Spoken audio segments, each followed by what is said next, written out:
오늘도 우리 한번 인사 나누십시다. 서로를 바라보시면서 신천지는 이단입니다.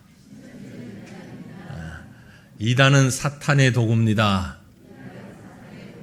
신천지는 사탄입니다. 늘 조심하고 늘 경계해서 우리의 믿음이 손상되지 않기를 원합니다. 이 세상에는 신자와 불신자들 함께 섞여 살고 있습니다. 딱 둘 중에 하나죠. 믿는 사람과 믿지 않는 사람. 어떤 차이가 있을까요? 물론 마지막 때에 분명히 우리의 종착점이 다릅니다. 하지만 현재도 분명한 차이가 있지요. 신자는 하나님의 사랑을 깨닫고 하나님과 함께 동행하며 사는 사람이고, 불신자는요, 하나님을 알지 못하고 인정하지 아니하고 하나님과의 아무런 관계가 없이 그렇게 살아가는 사람을 불신자라고 얘기할 수 있습니다.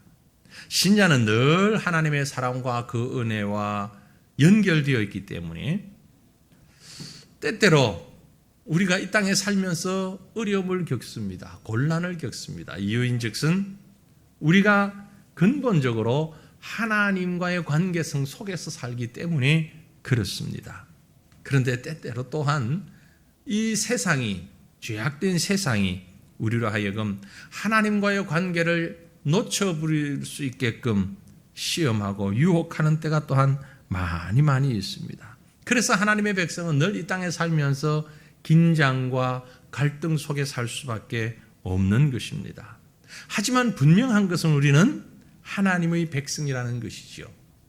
오늘 제가 읽은 본문 말씀은 지난 주일 우리가 생각하며 또 은혜 받았던 말씀, 연결되는 말씀입니다. 지난주 말씀은 우리 모두가 하나님의 자녀다라는 말씀을 드렸습니다.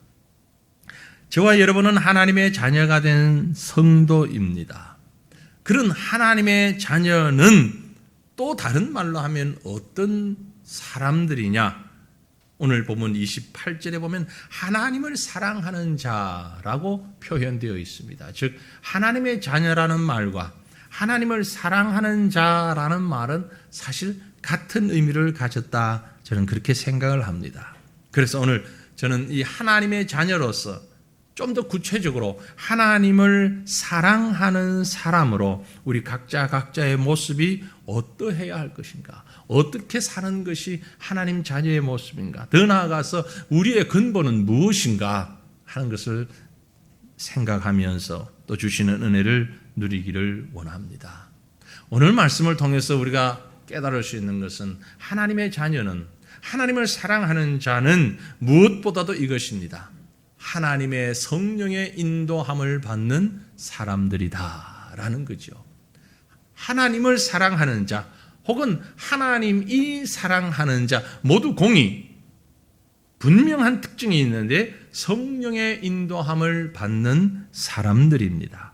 하나님은 성령을 통해서 우리로 하여금 기도하게 하시고, 성령을 통해서 우리에게 능력 주시고, 성령을 통해서 우리에게 갈 길을 깨닫게 해 주시는 분이시라는 사실을 믿으시길 바랍니다.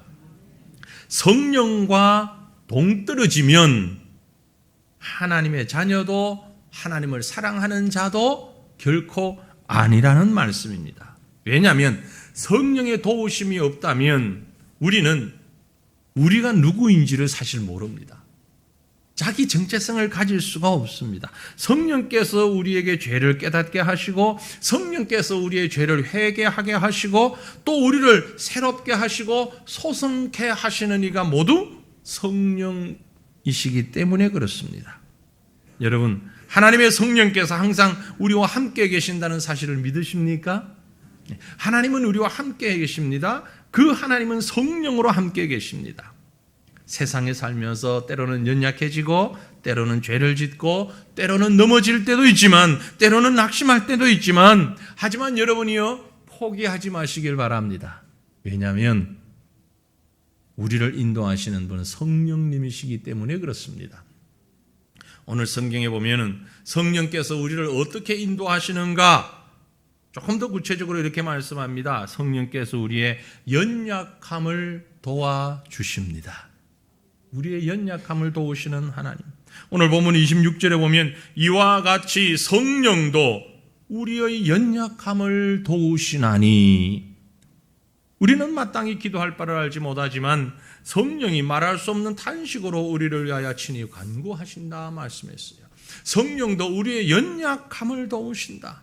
삼일째 하나님께서 우리를 도와주시지만 특별히 우리가 연약할 때에 도우시는 이가 성령이시다.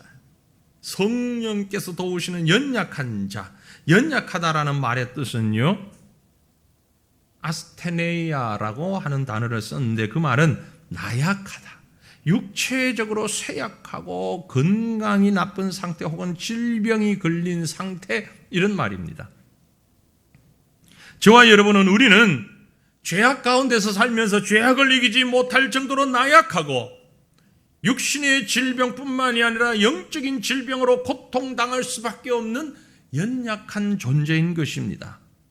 사실 우리는요, 우리 스스로 인생의 문제를 해결할 수 있는 능력이 없습니다. 그래서 하나님께서 우리를 돕기 위하여서 성령을 보내셨는데, 그래서 우리는 이 성령을 보혜사 성령이라고 말합니다.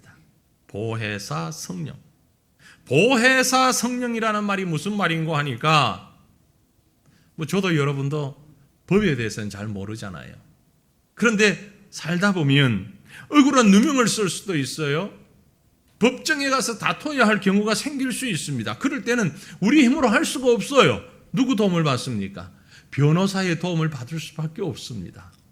그렇죠? 우리 법에 대해서 잘 모르기 때문에 그렇지요. 우리를 도와주는, 법정에서 우리를 도와주는 자가 변호사라면, 하나님 앞에서 살아가는 우리의 인생을 우리가 스스로 감당할 수 없기 때문에 도와주시는 이가 있는데, 그가 바로 보혜사 성령이신 것입니다.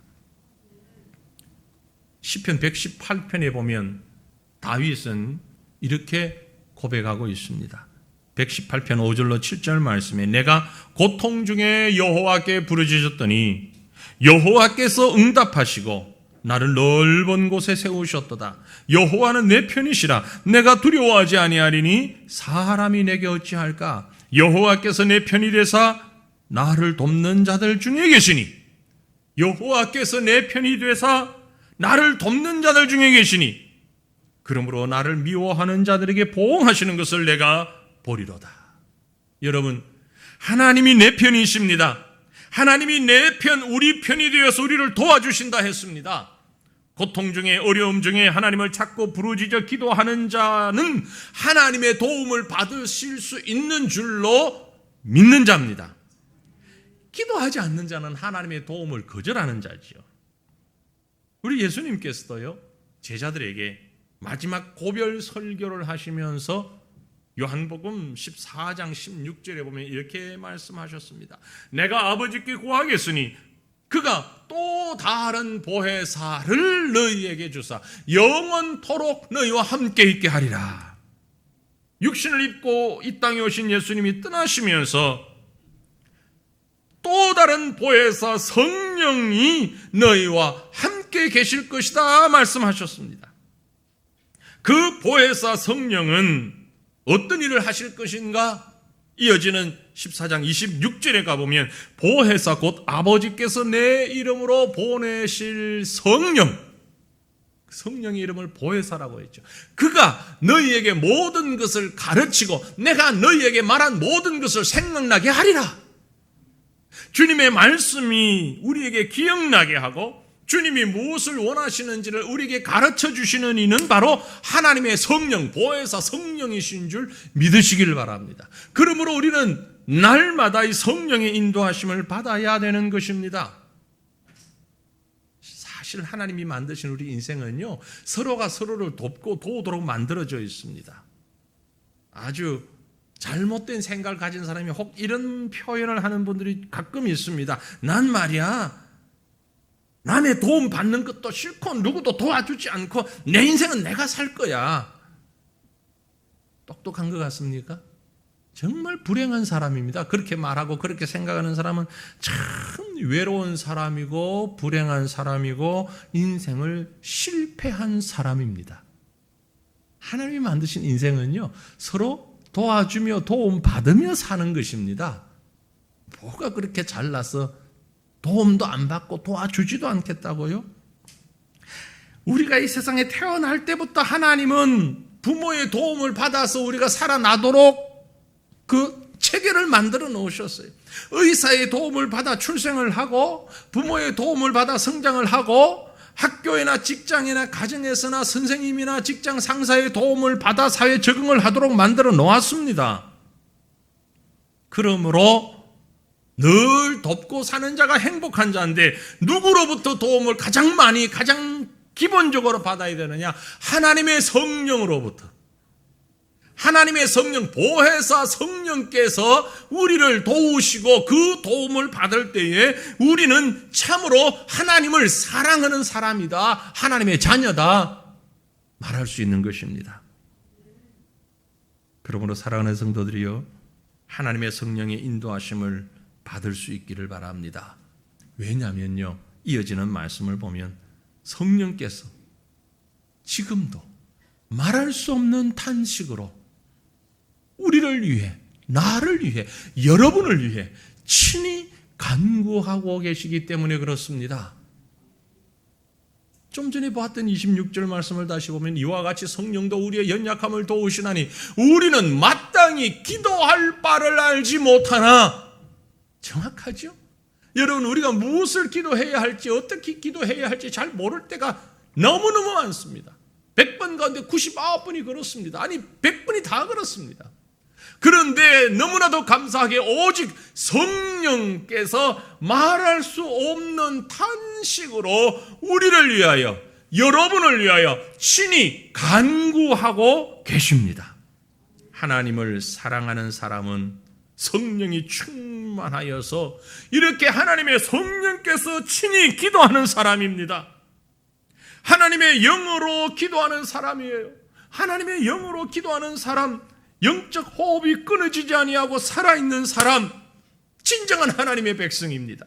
사랑하는 성도들이여, 여러분의 기도는 어떻습니까?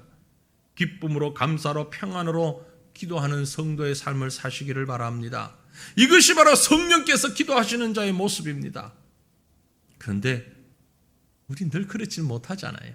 솔직하게 때때로 우리는 기도에 힘이 빠집니다. 어떻게 기도해야 할지 모르겠습니다. 때에 따라서는 기도조차 하지 못하는 극심한 절망에, 고난에, 낙심에 빠질 때가 너무 많이 있습니다.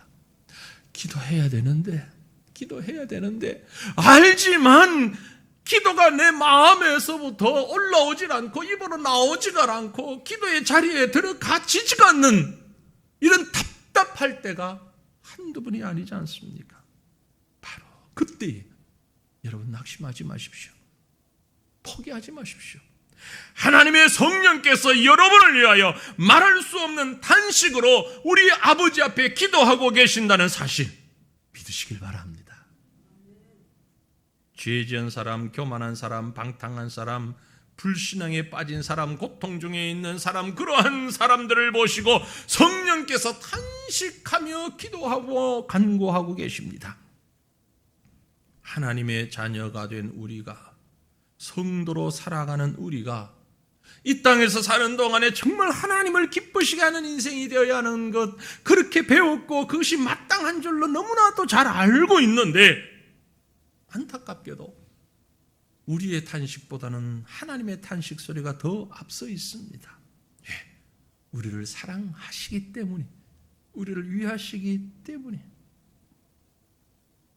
누가복음 22장에 보면 예수님께서 베드로에게 이렇게 말씀하십니다. 시몬아, 시몬아, 보라, 사탄이 너희를 밀가부르듯 하려고 요구하였으나 그러나 내가 너를 위하여 내 믿음이 떨어지지 않기를 기도하였노니, 내 믿음이 떨어지지 않기를 기도하였노니 너는 돌이킨 후에 내 형제를 굳게 하라. 베드로를 위하여 이렇게 기도하신 주님께서 오늘 여러분을 위하여서 이렇게 기도하고 계십니다. 내 믿음이 떨어지지 않기를 기도하노라. 할렐루야. 하나님, 나에게만 이 신앙을 맡겨놓으셨더라면 어찌할 뻔했습니까? 내가 이렇게 연약한 존재인데, 이렇게 쉽게 넘어지는데. 그러나 하나님께서 우리를 그대로 버려두지 아니하시고 우리를 위하여 기도하고 계시는 하나님이심을 생각할 때 얼마나 감사한지요. 이 사실을 깨닫고 하나님과 동행하는, 하나님과 교통하는 참된 하나님의 자녀로 살아가는 저와 여러분 되시기를 주님 이름으로 축원합니다. 더 나아가서 우리가 꼭 믿어야 하는 사항이 있습니다. 기억해야 하는 사항이 있습니다. 그것이 뭔가 하니, 하나님을 사랑하는 사람은 모든 것이 합력하여 선을 이룬다는 것을 믿습니다. 한마디로 형통케 하는 삶을 믿습니다. 형통이라는 말은 모든 것이 통하고 뜻대로 이루어진다는 것인데, 반대말은 불통이겠죠. 우리 인생이 형통해야 살만 나는 것입니다. 형통하시길 바랍니다. 스스로 형통할 뿐만이 아니라 하나님과의 관계가 형통하시기를 바랍니다. 그런 사람은 범사에 형통할 수 있습니다. 하나님을 사랑하는 자는 하나님을 깊이 알고 하나님의 뜻을 이루기 위하여 부르심을 받고 하나님의 섭리에 협력하는 자이기 때문에 하나님과 형통할 수밖에 없는 것입니다. 하나님과 형통하다라는 얘기는 다른 말로 얘기하면 하나님께서 내 인생에서 어떤 위치에 있으며 무엇을 하시는가를 바르게 깨닫는 사람이라는 말입니다. 여러분, 심각한 질문이 될지 모르겠습니다만은 역사의 주인이 누구시죠? 역사의 주체가 누굽니까? 우리는 쉽게 이 역사의 주인이 사람이라고 생각할 때가 참 많습니다. 사람 중에도 특별한 소수의 엘리트 혹은 소수의 지도자들, 이 사람이 역사들을 만들어간다. 우리나라든 세계 역사든 이 중요한 사람들이 역사를 만들어간다. 그래서 언론이라고 하는 사람들을 보면 늘 그 중요한 사람들에게서 초점을 몹니다. 오늘 대통령이 몇 시에 출근을 했다. 대통령이 오늘 기자들 앞에서 무슨 얘기를 했다. 대통령이나 나나 똑같은 사람인데 왜 거기만 카메라가 초점을 모읍니까? 우리나라 역사를 끌고 가는 중요한 사람이라고 은연중에 생각하고 있기 때문에 그렇습니다.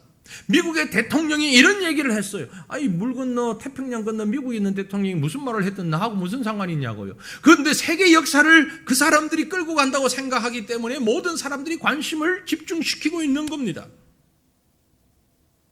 그러나 여러분, 역사는 몇몇 사람들이 만들어가는 게 결코 아닙니다. 잘못된 생각이에요. 어떤 사람은 또 역사는 우연히 만들어가는, 우연과 우연이 겹쳐지는 그런 우연의 산물이라고 말하는 사람들이 있습니다.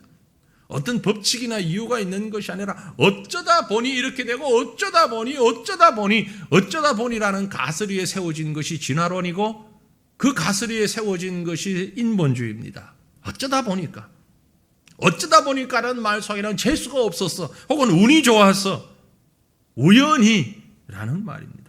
그러나 분명한 것은 여러분 기억하시길 바랍니다. 역사는 몇몇 사람의 손에 의해서 움직여지는 게 아니고 우연히 만들어지는 것도 아니고 모든 역사는 오직 하나님의 손에 의하여 운행되는 것입니다. 역사의 주인은 오직 여호와 하나님 한 분뿐이십니다. 언뜻 보면 사람이 주관한 것 같고 시대에 의하여 움직여지는 것 같고 우연과 우연이 겹쳐서 만들어지는 것 같으나 결코 그렇지 않습니다. 창세기 1장부터 요한계시록 22장에 이르기까지 모든 성경 말씀이 한결같이 증거하고 있는 것은 역사의 주인은 하나님이시다.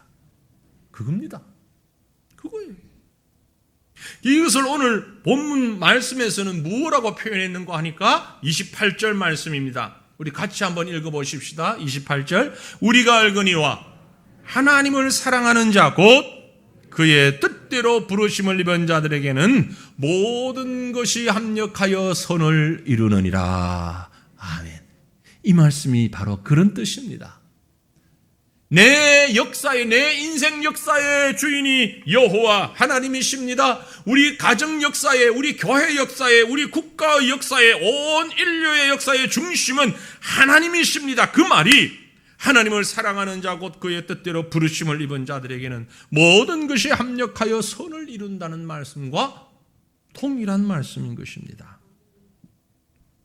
하나님을 사랑하는 자 곧 그의 뜻대로 부르심을 입은 자들에게는 모든 것이 합력하여 선이 이루어지도록 하신다는 사실 믿으시길 바랍니다. 여러분, 하나님이 누구십니까? 어떤 분입니까? 하나님 앞에 나올 때, 그 기도할 때 고개가 숙여집니다.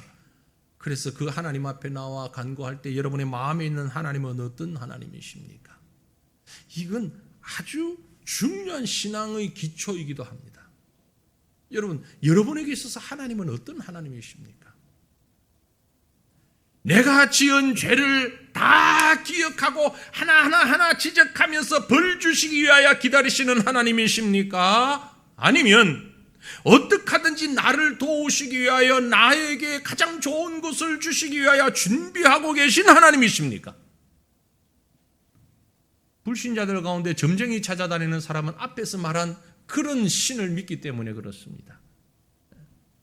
그 신이라는 사람이 아닌 신이 있는지 없는지는 모르지만 이 신이 말이야 나의 구석구석 죄악들과 부족과 잘못을 다 꿰고 있다가 벌 주려고 하니까 그걸 피해야 되지 않겠느냐, 이게 불신자들의 생각이에요.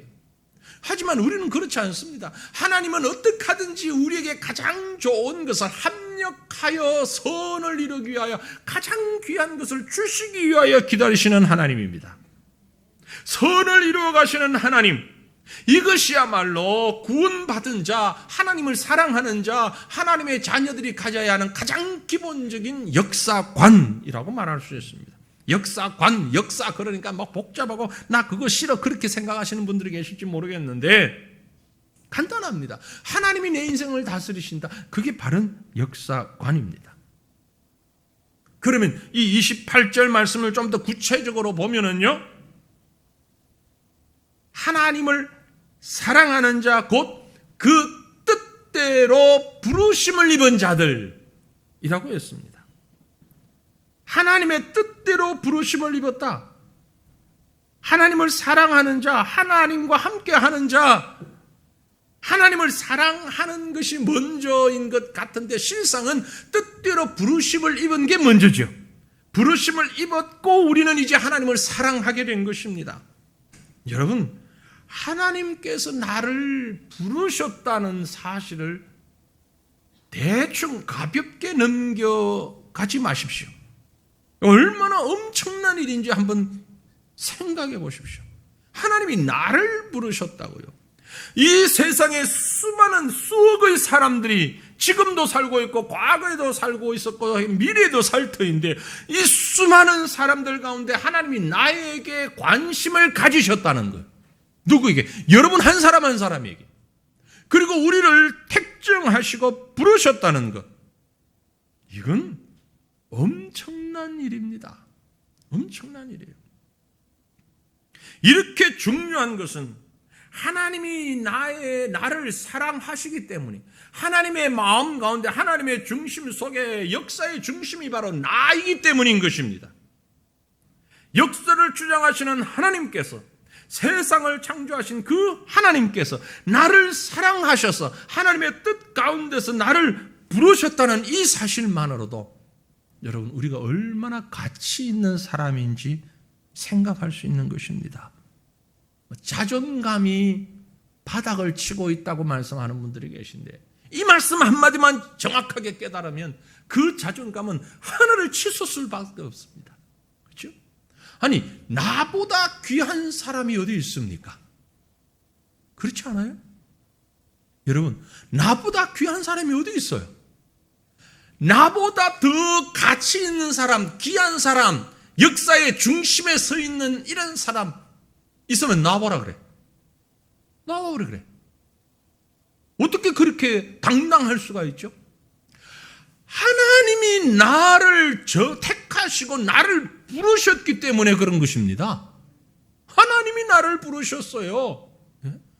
여러분 뭐 학벌이 어떻다고 뭐 재산이 어떻다고 아무것도 아니에요. 하나님이 여러분을 부르셨습니다. 하나님이 나를 부르셨다고요. 이 얼마나 대단한 일입니까? 역사의 주인이신 하나님께서 나를 부르셨는데 왜 부르셨습니까? 선을 이룬다고 그러셨어요. 선을 이룬다.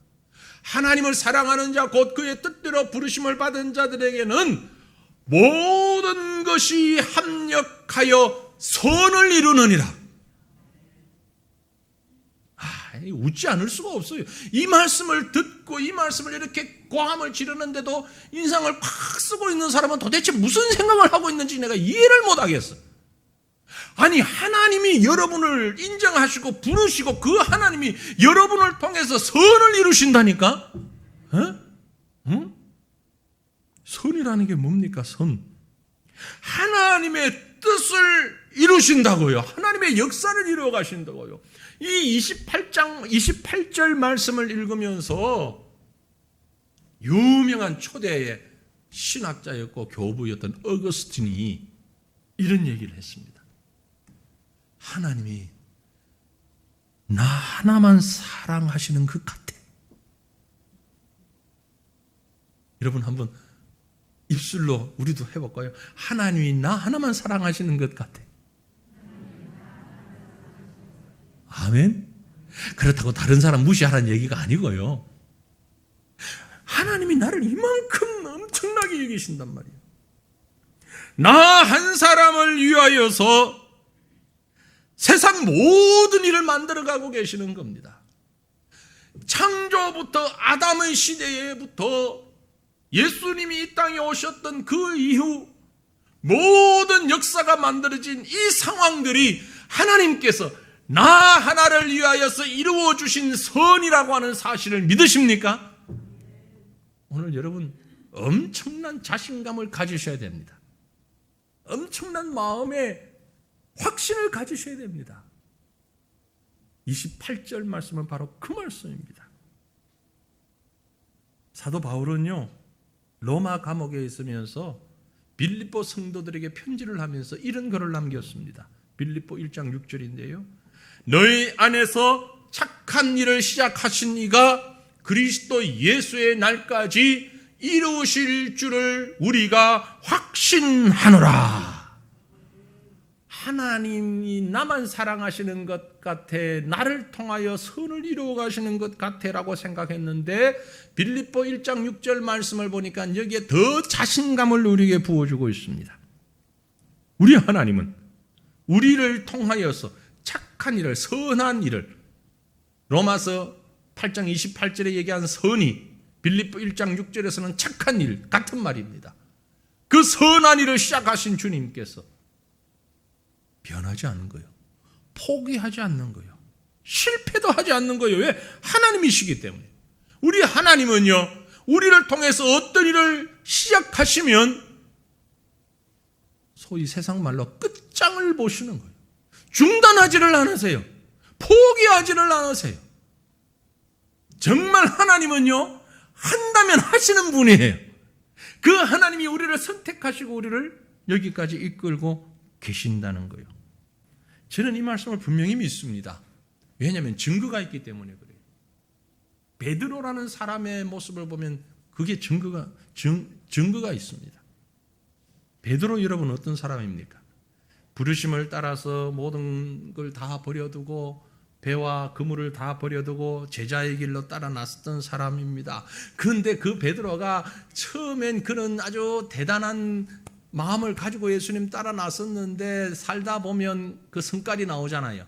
얼마나 성질이 급한지, 불 같기도 하고, 그렇게 성격이 또 급하면서 겁은 많아가지고 실수 연발, 결국은 예수님을 3번씩이나 부인하잖아요. 실패하고 좌절하고 낙심할 수밖에 없는 상황까지 가잖아요. 이게 예수님이 택하신 제자 베드로라는 사람입니다. 그런데 주님은 결코 그 베드로를 포기하지 않습니다. 실패하지 않으시는 하나님을 봅니다. 하나님은 이 베드로를 예수님 부활하신 후에 디베랴 바닷가에서 다시 만나십니다. 다시 부르십니다. 그리고 3번씩 묻습니다. 네가 나를 사랑하냐고. 네가 나를 사랑하냐고. 그렇게 실패하고 우리 같아도 이미 포기해버렸을 베드로인데 주님은 끝까지 포기하지 아니하시고 그 사랑을 확인하시고 그 베드로가 예수님 부활 승천 이후에 교회를 세우는 일에 하나님의 복음을 증거하는 일에 가장 귀하게 쓰임받는 디딤돌 같은 그런 역할을 하게끔 하셨지 않습니까? 우리 하나님 그러신 분이에요. 베드로같이 엄청난 실수를 하고 죄악을 범했음에도 포기하지 아니하신 하나님이십니다. 그 하나님께서 저와 여러분을 부르신 우리를 사랑하신 하나님께서 결코 포기하지 않으시고 우리를 끝까지 지키신다는 사실을 믿으시길 바랍니다. 그래서 오늘 28절 말씀으로 다시 돌아가면 모든 것이 합력하여 선을 이룬다라고 했어요. 모든 것이 합력하여. 이 말씀을 제가 묵상할 때 얼마나 큰 은혜가 되는지 모릅니다. 모든 것이 이 모든 것 속에는 진짜 모든 게 다 들어가 있어요. 하나님이 우리에게 주신 현실입니다. 건강과 성공과 실패와 질병과 가난과 부요와 명예와 굴욕과 잘하는 것과 못하는 것과 납득되는 일이든 납득되지 않는 일이든 좋아하는 일이든 좋아하지 않는 일이든 장점이든 단점이든 모든 것이 합력하여 하나님이 원하시는 목표로 이루어 가게 하시는 역사의 주인이신 하나님께서 바로 우리의 하나님이십니다. 이 모든 것이라는 말 속에는 나의 실수, 나의 허물까지 다 포함이 됐습니다. 그렇다고 잘못해도 된다, 괜찮다 이런 뜻은 아닙니다. 잘못한 것에 대해서는 우리가 책임을 져야죠. 회개해야 합니다. 그건 내 책임입니다. 하지만 회개하고 바로 설 때에 하나님께서 그것마저도 하나님의 선으로 만들어 가신다는 거죠. 이 얘기를 드리면 여러분이 쉽게 이해될 것이라고 생각됩니다. 요셉의 형들을 한번 생각해 보십시오. 요셉도 요셉이지만 요셉의 형들, 아버지 몰래 동생 요셉을 팔았습니다. 정말 나쁜 짓 했죠. 잘못했습니다. 범죄했습니다. 하지만 하나님께서는 그 형들이 동생을 팔았지만 그것을 가지고 그 요셉을 총리가 되게 만들어서 이 가족을 구원하는 일에 쓰셨습니다. 결국은 그 모든 일이 선이 되었습니다. 물론 요셉의 형들은 거기에 합당한 대가를 치러야만 했습니다. 죄는 죄악이에요.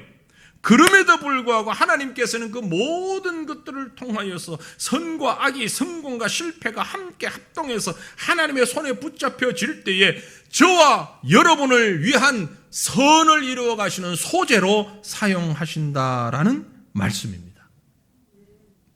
아마 여러분은 개개인적으로 실제 과거의 경험 속에 이런 일들이 참 많이 있을 것입니다.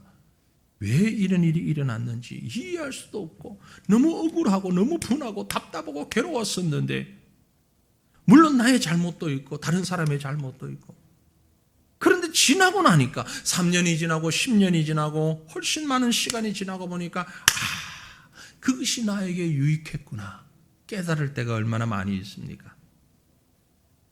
저 노르웨이라고 하는 나라에서 전해져 내려오는 이야기입니다. 한 어촌에 고기를 잡는 어부 가정이 살았습니다. 날마다 바다에 나가서 고기를 잡아 살아가는데 그날도 여느 날과 마찬가지로 부인과 두 아들을 집에다가 두고 조그마한 배를 끌고 이 가장이 바다에 고기를 잡으러 나갑니다. 그날따라 캄캄한 칠흑 같은 밤에 방향을 분간할 수가 없는데 풍랑이 얼마나 센지 기진맥진하여서 더 이상 고기를 잡을 수가 없어서 포기를 할 수밖에 없는 상황이 되었는데 너무 캄캄하고 비바람이 부니까 방향을 잡을 수가 없어요. 집으로 돌아가야 되는데 어디가 어딘지 알 수가 없어요. 배가 어느까지 떠밀려 내려왔습니다. 하지만 그 시간에 가족들은 또 이 아빠가 바다에 나간 것을 알기에 이 굳은 날씨에 참 어떻게 돌아오나 발만 동동 구르고 안타까워하고 있었습니다.